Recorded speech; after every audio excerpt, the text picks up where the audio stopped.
जय हिंद साथियों, बहुत बहुत स्वागत है आप सभी लोगों का हमारे इस YouTube चैनल पे। मैं आपका साथी राज गौरव सिंह आप सभी लोग का तहे दिल से स्वागत करता हूं और आपसे विनम्र निवेदन करता हूं कि आप इस वीडियो को देखिए। और देखने से पहले अगर वीडियो आप देख रहे हैं तो आप इसका वॉइस स्पीड थोड़ा बढ़ा लीजिए है, जिससे ये वीडियो आपको ज़्यादा लेंथी नहीं समझ में आएगा। क्योंकि सिंपल सी बात है कि वीडियो में जितने भी प्रश्न होते हैं, ये प्रश्न कहीं न कहीं पीवाईक्यू से, क्वेश्चन बुक से और आपके पिछले वर्ष के जो भी प्रश्न पत्र हैं, वहाँ से उठाए गए हैं। तो ये प्रश्न थोड़ा-सा जटिल होंगे और इस वीडियो में आपके एल्गी से रिलेटेड जो क्वेश्चंस हैं, वो थोड़ा टफ होने वाले हैं। तो वीडियो में बने रहिएगा और वीडियो को एंजॉय करिएगा। अगर आपको वीडियो अच्छे लगते हैं तो लास्ट में एक छोटा सा आपका प्यार भरा दो शब्द हमें कमेंट बॉक्स में चाहिए कि आपको वीडियो कैसा लगता है, जिससे हम अपने वीडियो में सुधार कर सके। तो दोस्तों, चलिए हम अपने क्रम को आगे बढ़ाते हुए अपने प्रश्नों की ओर अग्रसर होते हैं और ये हम अपने प्रश्नों के बारे में वार्तालाप करते हैं आपके साथ। चलिए, हमारा पहला प्रश्न है कि द एल्गी एसोसिएटेड, कि ये जो एल्गी है associated with the coralloid root of cycas. Cycas एक प्लांट होते हैं जो कि ये क्लास होते हैं जिम्नोस्पर्म के,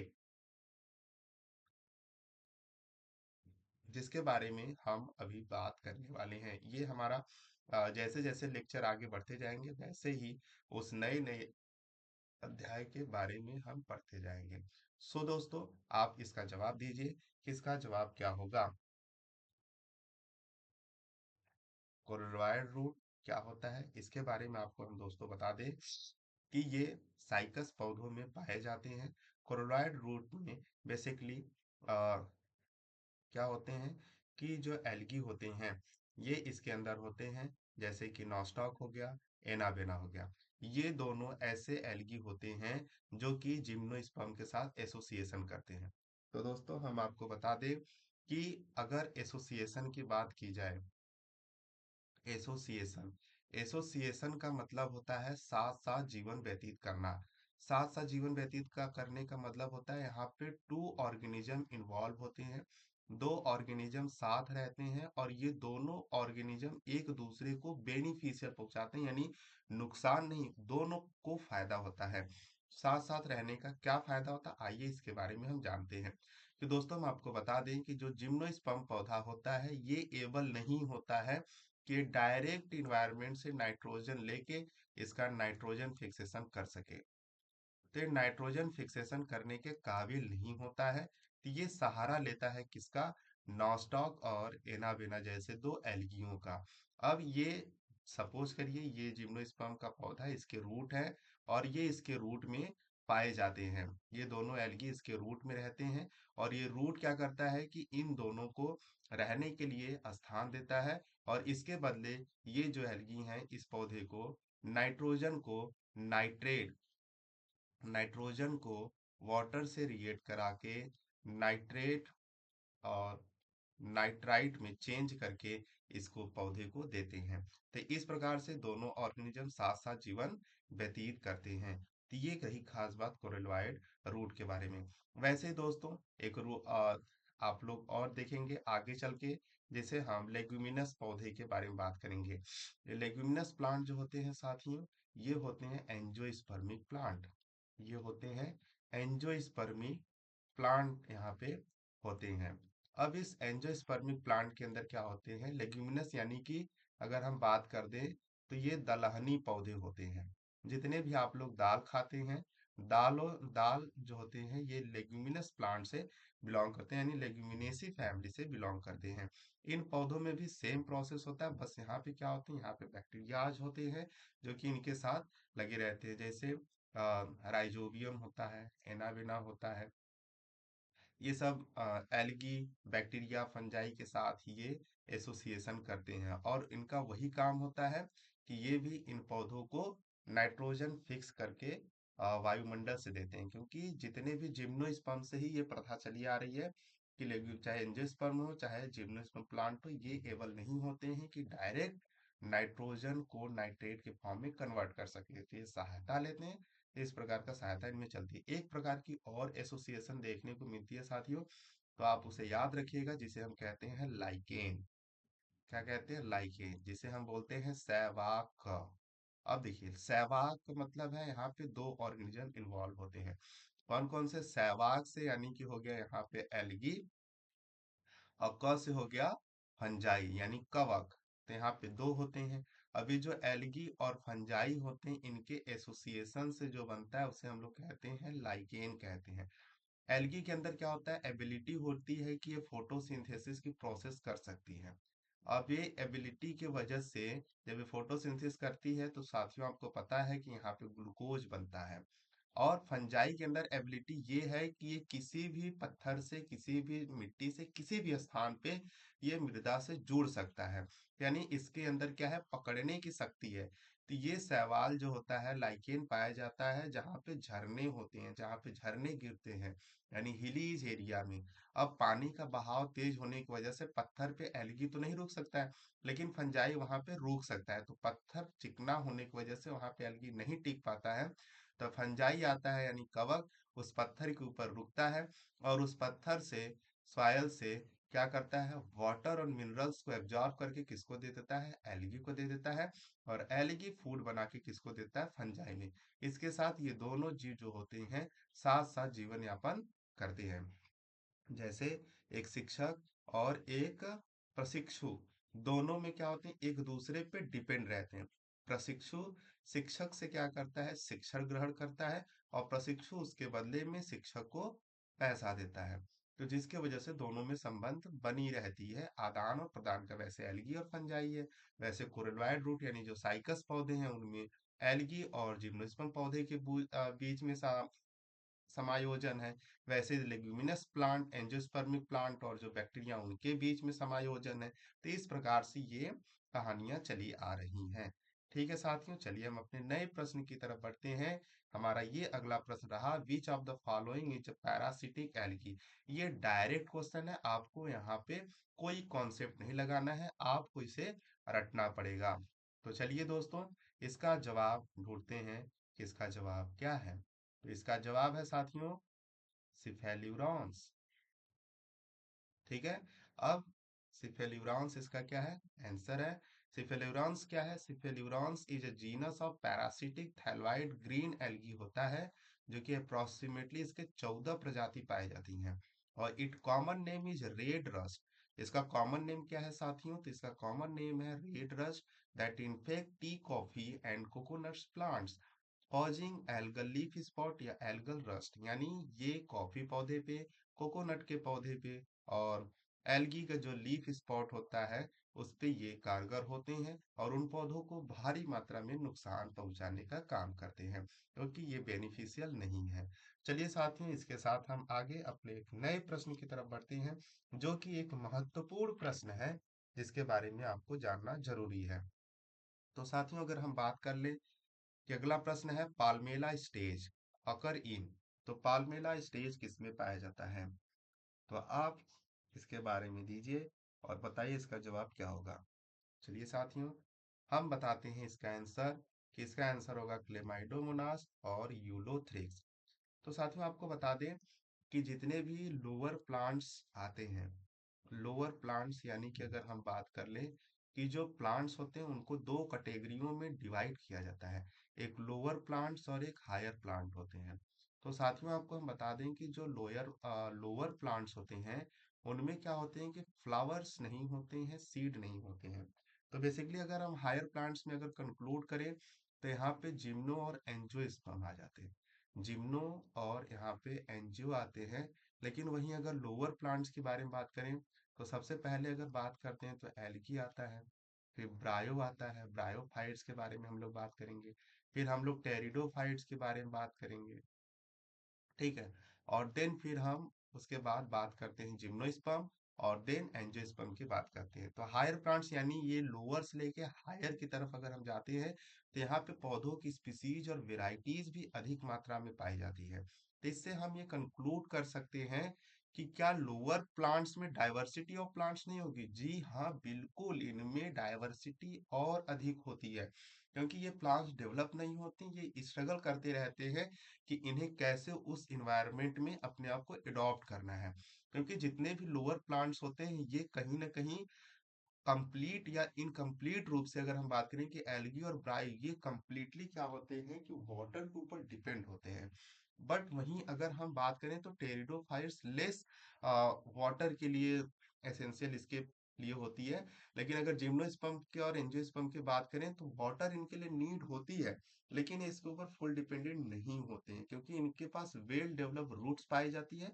इसके द्वारा ये वाटर को एब्जॉर्ब करते हैं और एब्जॉर्ब करके अपने जीवन को सरवाइव करते हैं।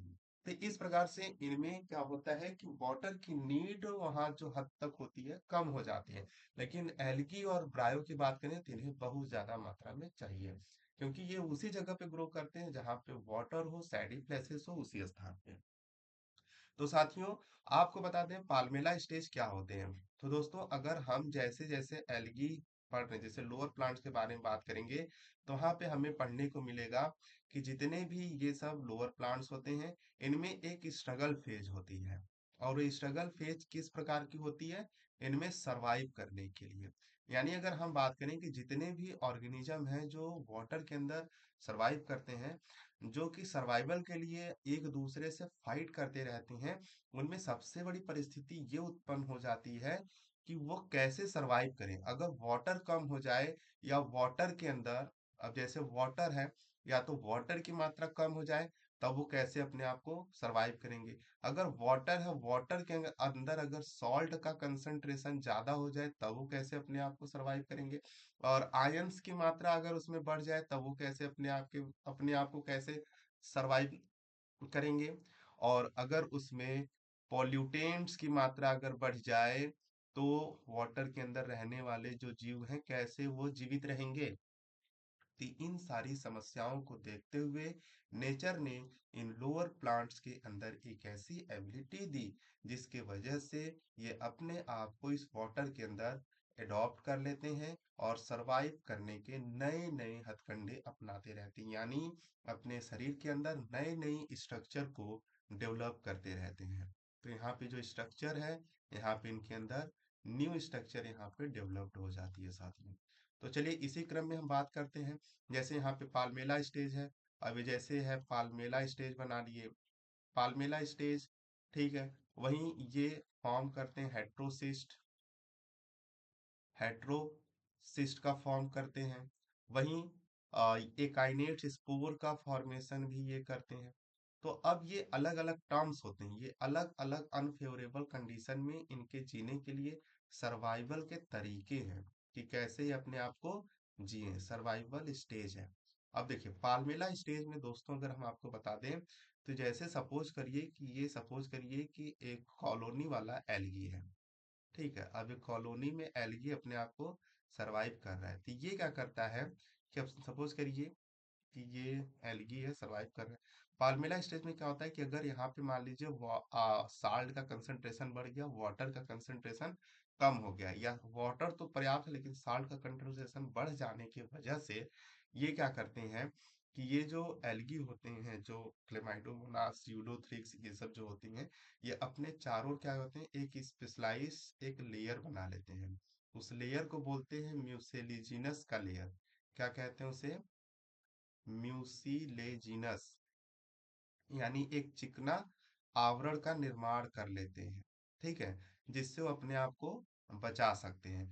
और क्या करते हैं ये जीव, क्या करते हैं अपने चारों ये आवरण बनाने के साथ साथ ये क्या करते हैं कि जो फ्लैजिला होती हैं इनके पास, जो फ्लैजिला होती है जिसके द्वारा ये मूव करते थे, उस फ्लैजिला को भी ये क्या कर दिए, रिमूव कर दिए। जब फ्लैजिला को यहाँ पे रिमूव कर दिए, तो ये नॉन मोटाइल हो गए। क्या हो गए ये? नॉन मोटाइल हो गए। यानी अब अगर जिनके पास हाथ पैर नहीं होगा, वो स्थिर रहेंगे और एक जगह पे बने रहेंगे, जिसकी वजह से जब पानी की मात्रा बढ़ेगी तो साल्ट का कंसंट्रेशन कम हो जाएगा। फिर से इसके अंदर फ्लैजिला आ जाएगी और ये फिर से मूव करेगी और अपने स्पीसीज की संख्या बढ़ाती चली जाएगी। वहीं अगर हेट्रोसिस्ट की बात करें तो साथियों में हेट्रोसिस्ट एक अलग कंडीशन होती है। इसमें क्या होता है कि अब कोई एक यहाँ पे एक सेल होगा जो कि स्पेशलाइज्ड होगा और वो अपने साइज में लार्ज हो जाएगा, और लार्ज होने के साथ साथ ये क्या करेगा कि अपने चारों ओर, ये अपने चारों ओर एक और स्पेसिफिक लेयर का आवरण बना देगा, जिसकी वजह से ये थिक हो जाएगा, और इसके अंदर ये करेगा नाइट्रोजन फिक्सेशन। तो अब ये अपने अंदर एक स्पेशलाइज कैरेक्टर का फॉर्म किया, जिसे हम कहते हैं नाइट्रोजन फिक्सेशन किया। यानी जितने भी बैक्टीरिया जो साइनोबैक्टीरिया होते हैं, इनमें भी नाइट्रोजन फिक्सेशन की एबिलिटी होती है, लेकिन हर एक सेल के पास ये एबिलिटी नहीं होती है। कुछ स्पेशलाइज सेल होते हैं जिन्हें हम हेट्रोसिस्ट कंडीशन कहते हैं। ठीक है साथियों, तो ये कंडीशन रही हेट्रोसिस्ट का। और ये हेट्रोसिस्ट का फॉर्मेशन कैसे होता है, इसके लिए मैं एक प्रॉपर एक लार्ज वीडियो बनाऊंगा। तो आपको यहाँ पे क्या याद रखना है कि हेट्रोसिस्ट और पाल्मिला स्टेज में क्या अंतर होता है। वहीं अगर साथियों अगर ए काइनेट्स के बारे में बात करें तो ए काइनेट्स में क्या होता है कि यहाँ पे ए प्लानोस्पोर यानी कि स्पोर का फॉर्मेशन होता है, जो कि ये स्पोर क्या होते हैं कि अपने आप को जैसे अनफेवरेबल, जैसे हमने बताया कि वाटर कम हो गया, साल्ट बढ़ गया, तो ऐसे अवस्था में क्या करते हैं कि ये साइनोबैक्टीरिया अपने आप के जितने भी हेरिडिटी मटेरियल होते हैं, हेरिडिटरी हेरिडिटरी जो मटेरियल होते हैं, ये हेरिडिटरी मटेरियल को यानी आनुवंशिक पदार्थ को अपने किसी एक स्पेशलाइज स्पोर के अंदर क्या करते हैं, बंद करके रख लेते हैं। जब इनको फेवरेबल कंडीशन आती है, जैसे वाटर का कंसंट्रेशन बढ़ गया, साल्ट का कंसंट्रेशन कम हो गया, तो ये फिर से स्पोर के द्वारा एक नए पौधे का निर्माण कर लेते हैं। तो इस प्रकार की ये स्टेजेस इनके अंदर चलती रहती हैं। चलिए साथियों, अपने नए प्रश्न की तरफ बात करते हैं कि ऑयल क्या है। Is reserve food, oil is reserve food in. अब देखिए जो एल्गी होते हैं इनमें फूड अलग अलग प्रकार के होते हैं, जैसे ऑयल फूड रिजर्व हो गया। तो ये यहाँ पे जो स्पीसीज दिए गए हैं, इन स्पीसीज में से किसमें क्या फूड रिजर्व होगा, उसके बारे में बताइए।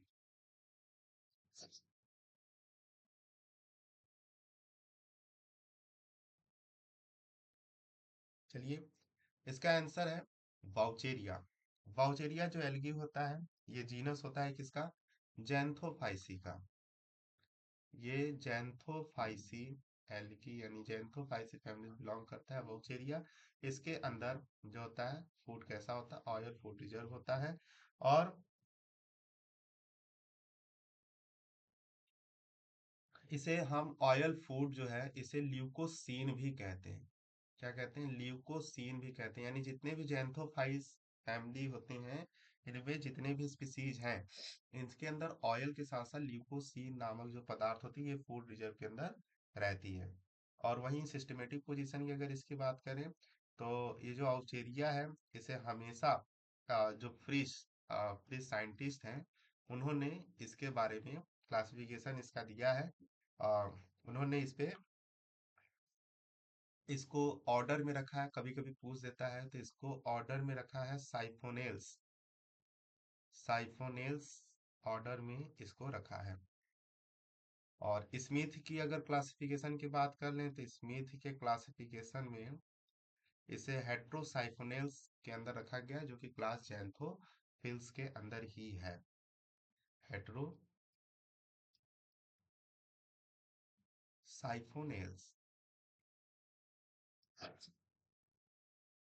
ठीक है साथियों, तो ये रहा क्वेश्चन। अब चलिए हम लोग अपने नए प्रश्न की तरफ बढ़ते हैं। The most of seaweeds belong to class. इसमें से जितने भी मोस्ट ऑफ सी वीड्स हैं वो किससे बिलोंग करते हैं। चलिए, तो इसका आंसर है फियोफाइसीन। ये डायरेक्ट क्वेश्चन है, इसमें कोई कॉन्सेप्ट नहीं है। इस चीज को आपको थोड़ा सा रीड करना ही पड़ेगा। ठीक है, चलिए मैं इसके बारे में थोड़ा सा आपको कुछ नॉलेज बता देता हूँ, कुछ जानकारी दे देता हूँ कि जितने भी मेराइन मैक्रो एल्गी होती हैं या सी वीड्स होते हैं, उनमें प्लांट लाइक ऑर्गेनिज्म होते हैं जो कि जनरली सरवाइव करते हैं किसी भी पत्थर से लग के, या कुछ ऐसे भी सरफेस होते हैं पानी के अंदर, जो सरफेस होते हैं जो हार्ड सबस्ट्रेटा होता है उससे वो जुड़े रहते हैं। और यहाँ पे तीन डिफरेंट इनको ग्रुप में बांटा गया है, जिसमें 10,000 जातियां हैं। जिसमें से क्लोरोफाइसी जो होता है वो प्राइमरली कहाँ पाए जाते हैं?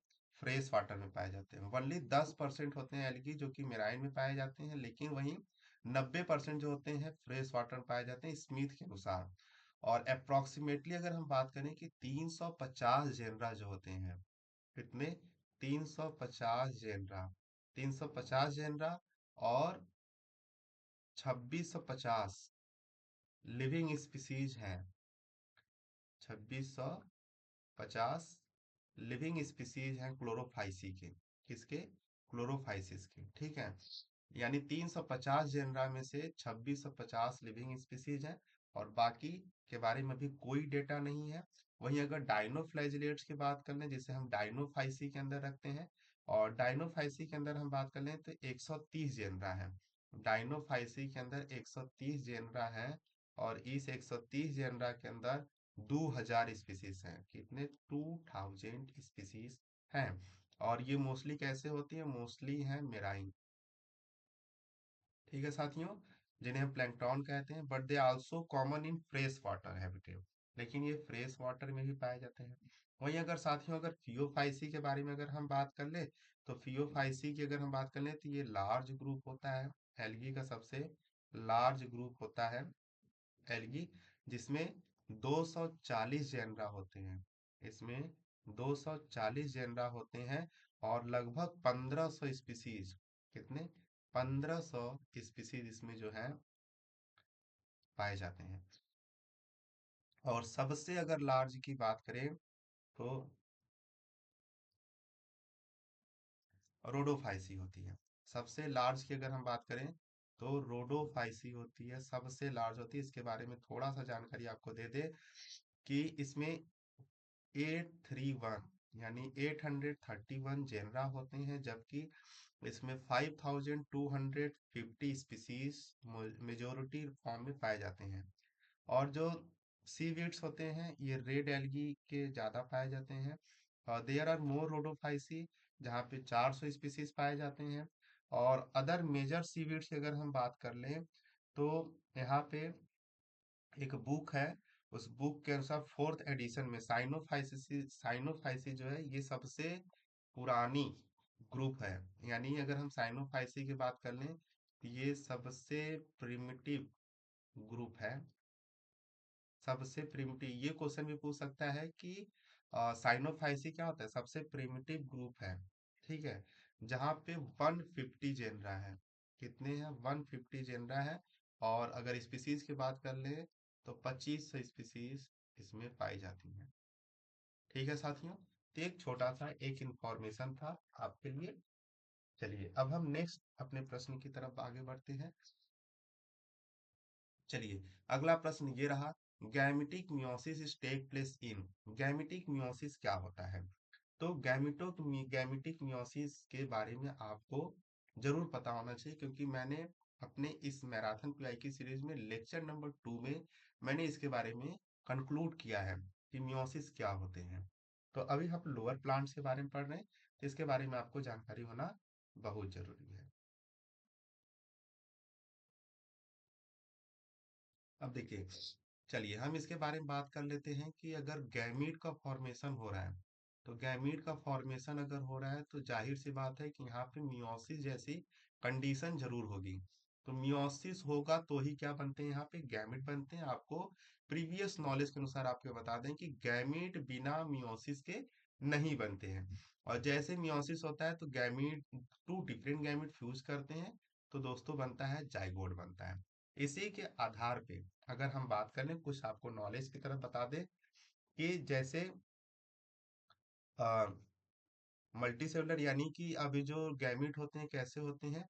ये गैमीट हैप्लॉयड होते हैं, लेकिन जाइगोट क्या हो जाते हैं? डिप्लॉयड होते हैं, जिससे मल्टीसेलुलर बॉडी का फॉर्मेशन हो जाता है। वहीं अगर हम बात करें कि जो यूलोथ्रिक्स है, ठीक है साथियों, ये haplontic type of life cycle show करता है। ये हैप्लॉन्टिक लाइफ साइकिल शो करता है। ठीक है साथियों, यूलोथिक जो है सो हैप्लॉन्टिक लाइफ साइकिल। यहाँ पे मतलब इसका क्या है कि जो मियोसिस होता है कैसा होता है? जाइगोटिक होता है। इसके बारे में भी हम बात कर लेते हैं। सार्गासम जो होता है इसमें डिप्लॉन्टिक लाइफ साइकिल होती है। सार्गासम के अंदर क्या होती है? डिप्लॉन्टिक लाइफ साइकिल पाई जाती है। डिप्लॉन्टिक लाइफ साइकिल पाई जाती है। मतलब क्या है कि यहाँ पे मियोसिस इज गैमेटिक, यहाँ पे जो मियोसिस होता है कैसा होता है? गैमेटिक होता है। लेकिन हम पॉलीसिफोनिया के बारे में बात करें तो यहाँ पे पाई जाती है लाइफ साइकिल डिप्लोबायोन्टिक लाइफ साइकिल। कैसी पाई जाती है? डिप्लोबायोन्टिक लाइफ साइकिल यहाँ पे देखने को मिलती है साथियों। चलिए नेक्स्ट हम बात कर लेते हैं ये ड्रे ड्रेपरनेंटिस नेल्डियोप्सिस में अगर हम बात करें तो यहाँ पे लाइफ साइकिल पाई जाती है हैप्लो डिप्लोन्टिक डिप्लोन्टिक टाइप का लाइफ साइकिल इसके अंदर पाई जाती है।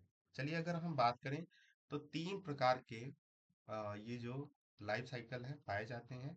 यानी हम बोल दें कि मियोसिस जो होते हैं यहाँ पे थ्री टाइप्स के अगर होते हैं तो पहला है जाइगोटिक मियोसिस।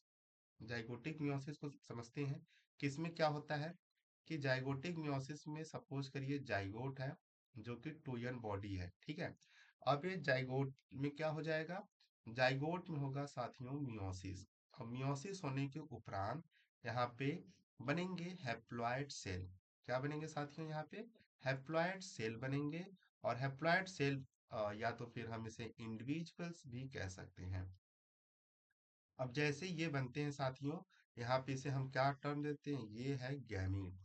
अभी जब ये गैमीट बन जाता है तो डिफरेंट गैमीट आते हैं और क्या करते हैं? फर्टिलाइजेशन करते हैं। क्या करते हैं? फर्टिलाइजेशन, यानी जिसे हम कहते हैं संयुग्मन करना।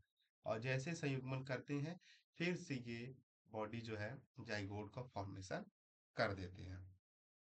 तो ये फर्स्ट टर्म है हमारा जाइगोटिक मियोसिस। चलिए दूसरे मियोसिस के बारे में बात करते हैं। तो दूसरा मियोसिस होता है गैमेटिक मियोसिस। क्या होता है साथियों? गैमेटिक मियोसिस होता है। इसमें क्या कहानी होती है? तो गैमेटिक मियोसिस में जाइगोट जो कि डिप्लॉयड कंडीशन यानी मल्टीसेलुलर बॉडी होते हैं, यहाँ पे ये बनाते हैं, मियोसिस करते हैं यानी गैमेट बनाने के बाद ये क्या करते हैं? डिप्लॉयड बनाते हैं यानी डिप्लॉयड इंडिविजुअल बनाते हैं। यहाँ पे भी मियोसिस हो रहा है साथियों, याद रखिए कि यहाँ पे मियोसिस हो रहा है। अब ये जो डिप्लॉयड है, अभी डिप्लॉयड फॉर बॉडी के बाद यहाँ पे क्या होता है? मियोसिस होता है। यहाँ पे हैप्लॉयड बॉडी बनने से पहले मियोसिस हुआ तब हैप्लॉयड बना, लेकिन यहाँ पे डिप्लॉयड बॉडी में क्या हुआ? मियोसिस होता है। और जब मियोसिस होता है तो आपको पता है कि यहाँ पे क्या बनेगा? गैमीट्स बनेंगे। और जैसे ही गैमीट्स बनता है यहाँ पे क्या होगा? फर्टिलाइजेशन होगा। यानी डिफरेंट गैमीट आएंगे, फ्यूज करेंगे और फर्टिलाइजेशन करके क्या बना देंगे? जाइगोट बना देंगे। तो ये इस प्रकार के जो स्पोरिक मियोसिस होते हैं उसे हम गैमेटिक स्पोरिक मियोसिस कहते हैं। चलिए हम अपने तीसरे मियोसिस के बारे में बात करते हैं जिसे हम बोलते हैं स्पोरिक मियोसिस। क्या बोलते हैं? Sporic meiosis. इसकी कहानी एकदम सिंपल है कि इसमें भी जाइगोट बनता है जो कि टू यन होता है। और फिर जाइगोट आगे फर्दर ये डिप्लॉयड इंडिविजुअल, क्योंकि जाइगोट क्या है? डिप्लॉयड ही है, क्योंकि वहां पे दो क्रोमोसोम मिले हैं, दो ऑर्गेनिज्म का न्यूक्लियस है। अब इसके अंदर क्या हो जाएगा? मियोसिस हो जाएगा। और जैसे इसके अंदर मियोसिस होगा साथियों, ये बनाएंगे क्या? स्पोर्स बनाएंगे। क्या बनाएंगे? स्पोर्स। और स्पोर्स बनने के बाद यहाँ पे बनेंगे हैप्लॉयड इंडिविजुअल। यहाँ पे बनेंगे हैप्लॉयड इंडिविजुअल्स बने। और जैसे हैप्लॉयड इंडिविजुअल बनते हैं और यहाँ पे फॉर्म होता है गैमीट्स। और ये जो गैमीट्स होंगे ये डिफरेंट डिफरेंट गैमीट्स होंगे, यानी मेल और फीमेल दोनों गैमीट्स मिलेंगे। और फिर क्या हो जाएगा? यहाँ पे फर्टिलाइजेशन हो जाएगा। और फर्टिलाइजेशन होने के तत्पश्चात यहाँ पे क्या हो जाएगा? जाइगोट का फॉर्मेशन हो जाएगा। तो आपने तीन प्रकार के स्पोरिमियोसिस देखा। जहाँ पे जाइगोटिक मियोसिस में आपने देखा कि जाइगोट से डायरेक्ट मियोसिस प्रक्रिया होती है, हैप्लॉयड ये इंडिविजुअल बनते हैं, गैमिट बनता है, फर्टिलाइजेशन और जाइगोट बन जाता है। गैमिटिक मियोसिस में आपने देखा कि जाइगोट जो है वो डेवलप होता है डिप्लॉयड इंडिविजुअल्स में, और फिर इसमें फर्दर मियोसिस होता है, देन गैमिट बनता है और फर्टिलाइजेशन, तब जाके जाइगोट बनता है। लेकिन स्पोरिक मियोसिस थोड़ा सा जटिल होती है, जहाँ पे जाइगोट डेवलप होता है डिप्लॉयड इंडिविजुअल में, देन फर्दर यहाँ मियोसिस होती है, और देन फर्दर स्पोर बनता है, फिर हैप्लॉयड इंडिविजुअल्स बनते हैं, और देन फर्दर गैमीट बनने के बाद फर्टिलाइजेशन, देन फिर जाइगोट बनते हैं। तो इस जितने भी एल्गी आपने देखा पॉलीसिफोनिया में डिप्लॉन्टिक डिप्लोबायोन्टिक लाइफ साइकिल होती है, यानी यहाँ डिप्लॉयड डिप्लॉयड कंडीशन दो बार होती है। यूलोथिक्स में हैप्लॉन्टिक लाइफ साइकिल होती है, यानी गैमेटिक फेज यहाँ पे चलती है। सारगासम में डिप्लॉन्टिक लाइफ साइकिल, यानी ये सारी जितनी भी है ये चलती है, यानी स्पोरिक मियोसिस यहाँ चलती है। सारगासम में भी वही कहानी है, और ड्रेप पार्नेलियोप्सिस में भी हैप्लॉन्टिक यानी ये पहला वाला स्टेज चलेगा। ठीक है, तो इस प्रकार से ये लाइफ साइकिल्स के कुछ टर्म्स हैं, इसे आप याद रखिएगा। ठीक है साथियों, चलिए अपने नेक्स्ट क्वेश्चन की तरफ बढ़ते हैं। गल्फ वीड इज, ये डायरेक्ट क्वेश्चन है, तो इसका आंसर है सारगासम, जिसे आपको याद करना ही पड़ेगा। चलिए नेक्स्ट क्वेश्चन है, a protein rich organism is, यहाँ पे बताइए कि अ प्रोटीन रिच ऑर्गेनिज्म इसमें से कौन है। चलिए इसके बारे में बात कर लेते हैं। ये भी डायरेक्ट क्वेश्चन है, स्पाइरुलिना और नॉस्टॉक। यहाँ पे याद रख लीजिएगा, एक और है, नाम आ सकता है। स्पाइरुलिना और नॉस्टॉक जो होते हैं, ये क्या होते हैं, प्रोटीन रिच ऑर्गेनिज्म होते हैं, जो कि ये किससे बिलोंग करते हैं, तो ये बिलोंग करते हैं साइनोबैक्टीरिया, जिन्हें हम क्या कहते हैं, साइनोबैक्टीरिया कहते हैं।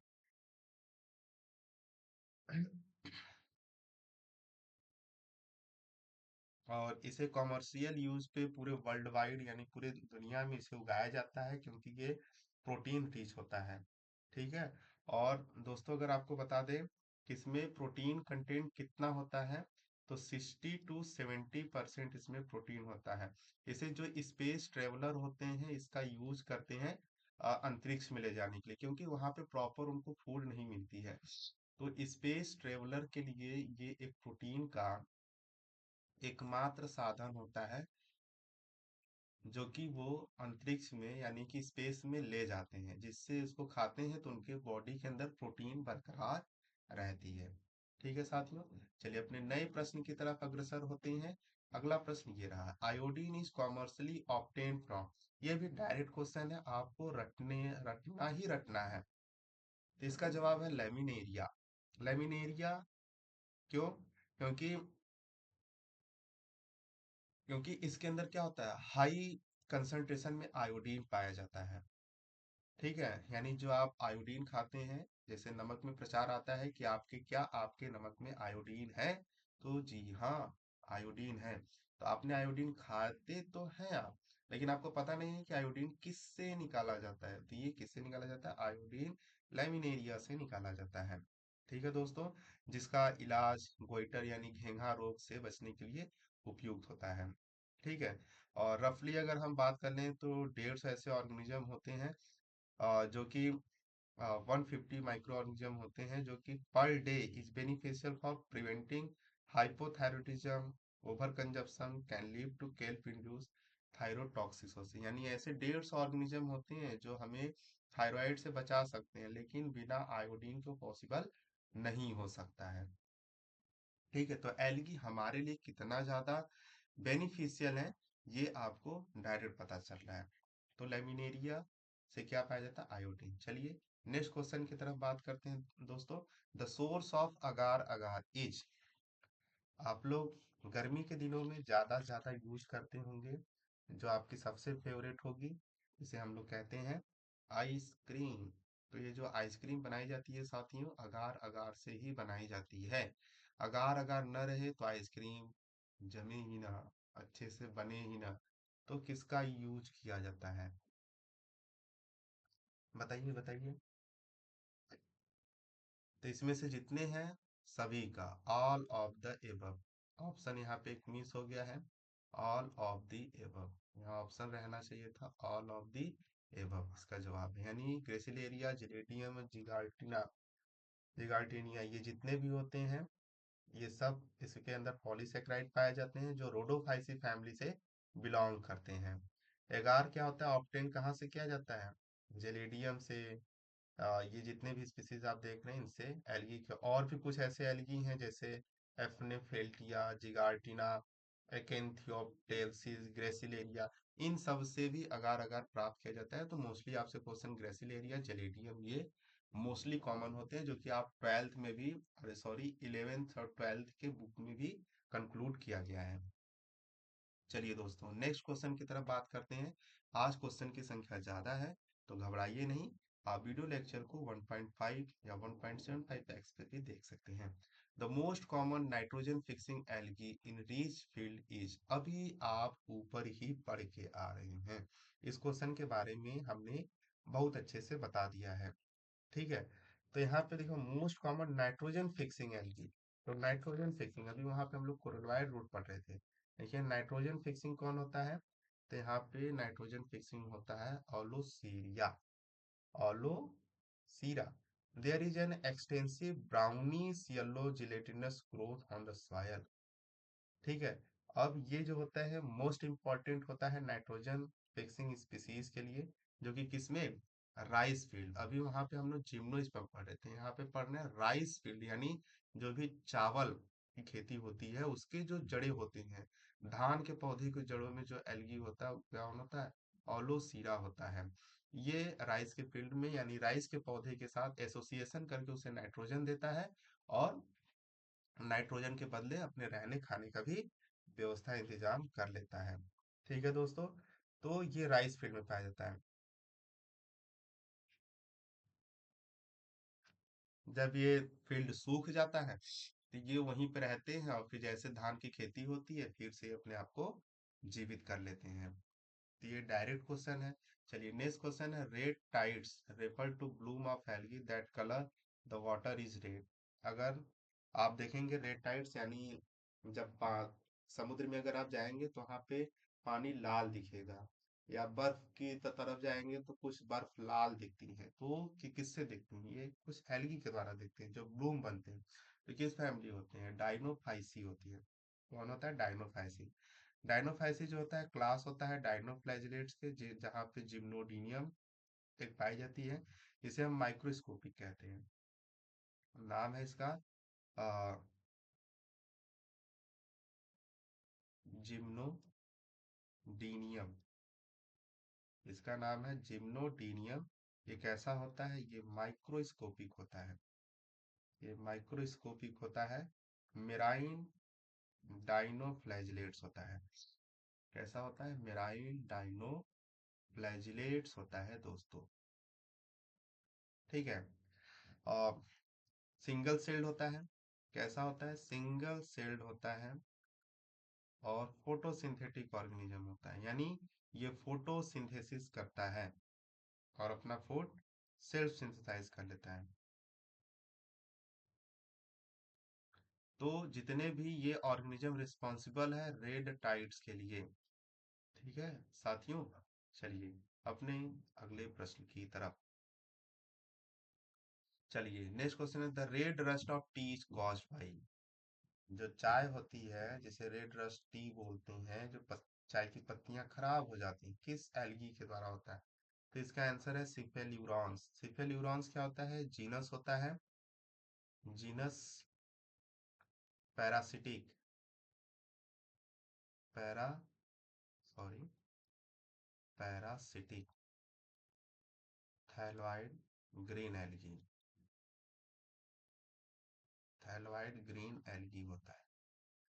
ठीक है, वैसे ही ये इन्फेक्ट करता है कॉफी के पौधे पे भी, कोकोनट के प्लांट्स पे भी, और एल्गी के लीफ पे भी। ठीक है, तो ये धब्बे हो जाते हैं, तो किस जीनस से, सिपेल्यूरॉन से बिलोंग करते हैं। चलिए अपने नए प्रश्न की तरफ बात करते हैं।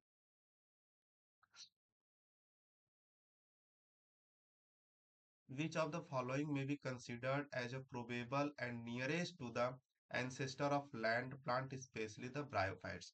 देखिए साथियों, इस क्वेश्चन में ये कह रहा है कि probable and nearest to the ancestor. Ancestor का मतलब होता है प्रिमिटिव, यानी जो उसका पूर्वज हो।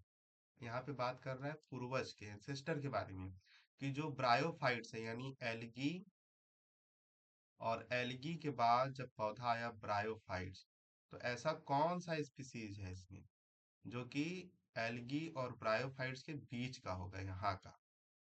ठीक है, इसके बारे में पूछ रहा है। तो ये भी डायरेक्ट क्वेश्चन है जो कि आपको रखना है। तो इसका आंसर है, बताइए। तो इसका आंसर है प्रिसिएला और चीटोफोरा। ये दो ऐसे स्पीसीज हैं जो कि एंसेस्टर कहलाते हैं। इसके बारे में अगर थोड़ा नॉलेज की बात करें तो मैनी ऐसे एलिमेंट्स पाए जाते हैं जो कि come together in presenting in current view for the origin of land plants, easy and obvious feature link green algae too early land plants.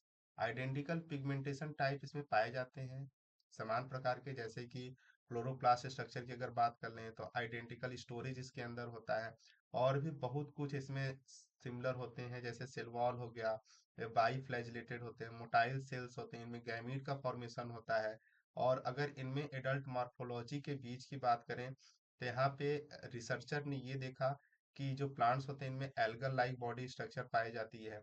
और जो ब्रायोफाइट्स हैं, ब्रायोफाइट्स में क्या कैरेक्टर होती हैं कि यहाँ पे लीफ लाइक, रूट लाइक ये अपीयरेंस पाई जाने लगती है। और एल्गी के अंदर भी ये सब लीफ लाइक अपीयरेंस नहीं पाई जाती क्योंकि इसमें फुली absent होता है।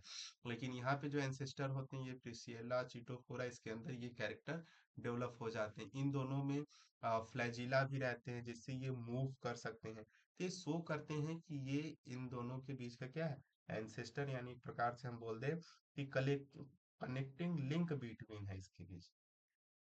ठीक है दोस्तों, तो ये कुछ टर्म्स हैं जो कि आपको याद रखने पड़ेंगे। चलिए नेक्स्ट क्वेश्चन है, चेंट्रेंसिया स्टेज इज फाउंड इन। चलिए बात करते हैं चेंट्रेंसिया। चेंट्रेंसिया स्टेज इज फाउंड इन, तो इसका आंसर है साथियों बैट्रैकोस्पर्मम। इसमें क्या होता है कि कार्पोस्पोर्स बनते हैं। जब आप एल्गी के बारे में पढ़ेंगे तो वहाँ पे अलग अलग प्रकार के स्पोर्स बनते हैं। तो यहाँ पे एक स्पोर बनता है जिसे बोलते हैं कार्पोस्पोर्स बनते हैं। ये ऐसे स्पोर्स होते हैं जो कि नेकेड होते हैं, दे आर नेकेड। ये दोस्तों बता दिए नेकेड होते हैं। और उसके साथ साथ ये नॉन मोटाइल भी होते हैं, यानी चल फिर नहीं सकते हैं। और इनकी जो प्लांट बॉडी होती है वो कैसी होती है, हैप्लॉयड होती है। प्लांट बॉडी इनकी हैप्लॉयड होती है। और अगर डिप्लॉयड होती है तो पॉलीसिफोनिया के अंदर, किसके अंदर, हैप्लॉयड होती है बट्रैकोस्पर्मम में। लेकिन अगर डिप्लॉयड कंडीशन अगर आपको देखने को मिले तो पॉलीट्राइकम में। पॉलीट्राइकम एक स्पीसीज है जिसके अंदर डिप्लॉयड कंडीशन देखने को मिलेगी। ठीक है, और ये एक सिंगल स्पोर प्रोड्यूस करते हैं जिसे बोलते हैं कार्पोस्पोरेंजियम। कार्पोस्पोरेंजियम प्रोड्यूस करते हैं। और यहाँ पे ये जर्मिनेट करते हैं। जर्मिनेट करने के बाद, जर्मिनेट करने के बाद एक नए पौधे में डेवलप हो जाते हैं। तो ये एक ऐसा स्टेज होता है, चैंट्रेंसिया स्टेज होता है, जिसमें फेवरेबल कंडीशन जैसे ही मिलती है तभी ये जर्मिनेट करते हैं। अन्यथा ये कार्पोस्पोरेंजियम के अंदर जो होते हैं कार्पोस्पोर्स होते हैं। और ये कार्पोस्पोर्स कैसे होते हैं, नेकेड होते हैं, नॉन मोटाइल होते हैं, हैप्लॉयड होते हैं। और जैसे ही कार्पोस्पोर को फेवरेबल कंडीशन मिलता है, यानी इनके अनुसार वातावरण मिलता है, वैसे ही ये तुरंत ग्रोथ करना स्टार्ट कर देते हैं और जर्मिनेट करते हैं और एक न्यू प्लांट बॉडी का फॉर्मेशन कर लेते हैं। न्यू प्लांट बॉडी का फॉर्मेशन ये कर लेते हैं। तो इस टर्म्स को आप याद रखिएगा कि चैंट्रेंसिया स्टेज क्या होती है। देखो दोस्तों, अभी हम आपको बताएं कि जितने भी लोअर प्लांट्स होते हैं ये हमेशा सर्वाइवल करने के लिए हमेशा क्या करते हैं, स्ट्रगल करते रहते हैं। कि सबसे मेन रीजन तो ये, जितने भी धरती पे आप स्पीसीज देख रहे हैं, जितने भी स्पीसीज, चाहे लोअर प्लांट्स चाहे हायर प्लांट्स, चाहे लोअर ऑर्गेनिज्म चाहे लो हायर ऑर्गेनिज्म की अगर हम बात कर लें, तो इसमें जितने भी हैं स्पीसीज, सभी के पास सबसे बड़ी चुनौती होती है सर्वाइवल की, कि कैसे वो अपने आप को इस धरती पर जीवित बना के रखे। कोई है, कोई फूड के लिए, कोई पैसा के लिए, कोई घर के लिए, कोई नौकरी के लिए, कोई हर एक चीज के लिए, कोई अपने दुश्मन से बचने के लिए, सरवाइव करने के लिए, हर एक स्पीसीज जो है वह एक दूसरे से फाइट कर रहे हैं, और जो जीत जा रहा है वो सरवाइव कर रहा है। ठीक है। तो डार्विन और लैमार्किज्म ने भी यही कहा था। इस चीज को भी आप याद रखिए। चलिए next question. Oil is reserve food material is found in. अभी ये क्वेश्चन आप लोग पीछे करके आ रहे हैं कि ऑयल इज रिजर्व फूड कौन सा है। तो यहाँ पे फैमिली है, जैंथोफाइसी फैमिली से बिलोंग करता है। तो ये क्वेश्चन रिपीट हो गया। चलिए नेक्स्ट क्वेश्चन की तरफ बात करते हैं। Heterocyst is always terminal in position. अब यहाँ पे हेट्रोसिस्ट क्या होता है, नाइट्रोजन फिक्सेशन अवस्था होती है, जहाँ पे अगर हम बात करें कि कॉलोनी वाली जो एल्गी होती है वो अपने अंदर क्या करती है, एक सेल को स्पेशलाइज बनाती है, और वो सेल क्या हो जाता है, ठीक हो जाता है। यानी अगर हम बात कर लें ये सेल है, और ये सेल क्या हो गया, ठीक हो गया, और इनके चारों ओर क्या है, म्यूसेलिजिनस की एक लेयर पाई जाती है। और ये जो सेल होता है ये स्पेसिफिक होता है किसके लिए, नाइट्रोजन फिक्सेशन के लिए। ठीक है दोस्तों, तो यहाँ पे नाइट्रोजन फिक्सेशन होती है। तो चलिए बताइए, तो कौन से पोजीशन यानी टर्मिनल पोजीशन पे अगर हेट्रोसिस पाई जाती है तो स्पीसीज है, सॉरी, स्पीसीज है ग्लोयूट्रेकिया। ग्लोयूट्रेकिया के अंदर ये जो होता है टर्मिनल पोजीशन पे पाई जाती है। ठीक है, लेकिन अगर ऑसिलेटोरियम बात करें तो कैसा होता है, फिलामेंटस होता है। ठीक है, इसमें हेट्रोसिस नहीं पाया जाता। ये ऑसिलेटोरिया जो होता है इसमें नो हेट्रोसिस, इसके अंदर हेट्रोसिस नहीं होती है। एनाबेना और नॉस्टॉक के अंदर बात करें, एनाबेना और नॉस्टॉक के अंदर बात करें तो यहाँ पे जो हेट्रोसिस्ट होता है, हेट्रो हेट्रोसिस जो होता है वह प्रेजेंट होता है inter calorie position, inter calorie position पे साथियों स्थित होता है, इंटर कैलोरी पोजीशन पे स्थित होता है। कौन, हेट्रोसिस्ट। ठीक है साथियों, हेट्रोसिस्ट के बारे में ये रही कहानी। हेट्रोसिस्ट के बारे में और भी जानकारी अगर थोड़ा सा अगर हम बात कर लें, तो हेट्रोसिस्ट की स्ट्रक्चर की बात करें तो ये कैसे होते हैं, ये थिक वॉल्ड होते हैं। यानी हमने बोला ये थिक वॉल्ड होते हैं, और ये जो थिक वॉल्ड होता है कवर्ड होता है किसके द्वारा, म्यूसेलिजिनस शीथ के द्वारा। म्यूसिलेजिनल शीथ के द्वारा ये क्या होता है, ये कवर्ड होता है।